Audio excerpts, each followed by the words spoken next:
It is the eve of the summer solstice and two packs of animals, the knights and the pirates, enter the battlefield.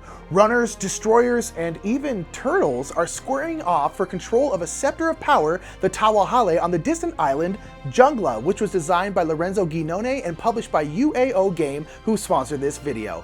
Hi everybody, my name is Nick Murphy of the Brothers Murph. We're here with BoardGameGeek.com. Well, it looks like the lion and the tiger have just found their armor, so let's get this game down to the table to go a little more in focus on Jungla.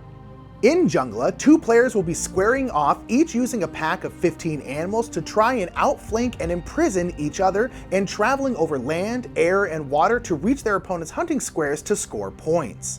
Each animal moves differently both in direction and distance, and whether they are better suited for travel over land or in the water. The game begins with players setting up their pack of animals in their den. They will choose where to place their animals and also the direction they are facing, which will be important for movement. Once both players have set up their packs, the battle begins with the player who placed their final 3 animals last. On a turn, the active player will make 2 moves. Each move must be used on different animals. Each animal has an arrow indicating their direction, and they will move based on the direction they are facing. A player may use a move to change the animal's direction while keeping it in the same space. Alternatively, a player may move an animal following its movement pattern and moving up to the distance listed on that animal type based on the land type it begins on. For movement over land, a land animal such as the elephant may move up to 4 spaces going straight in the direction they are facing.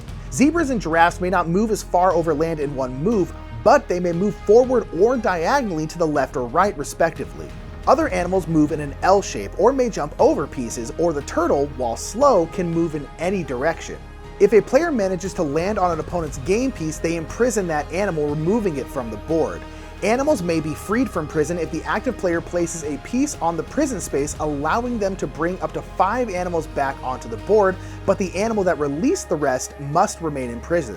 If a player reaches their opponent's hunt spaces, they score a point and return to their own den.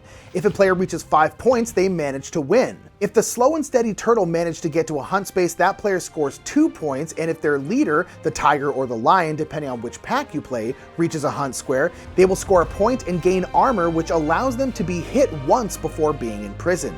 Players will work to use their animal's movement and abilities to maximum effect. Destroyers, for example, can imprison multiple animals in one move.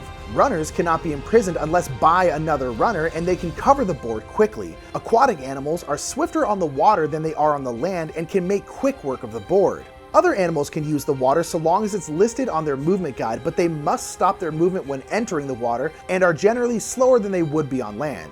The spider can't enter the water at all, but they cause a sticky situation in the 8 spaces around them as they cast webs, potentially snaring their opponents. The game ends when a player manages to score 5 points, or when one player has imprisoned all of their opponent's animals, minus the turtle, which can never be imprisoned.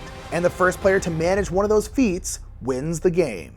Jungla is a tactical 2-player game not unlike chess, where each animal moves in different ways, but they're also gifted with special abilities which can cause problems for their opponents. Each player also has the added challenge of managing which direction to face the animals, as their movement, whether it's forward, backward, or diagonal, is all based on the direction that the animal is facing. And all players must watch both the land spaces and the water spaces, because the enemy could be coming from anywhere. And if Jungla seems like a game you might enjoy, consider checking out its page on BoardGameGeek.com to learn more. And until next time, I've been Nick Murphy. We've been here with Board Game Geek, and we've been going in focus on Jungla. Have a great day.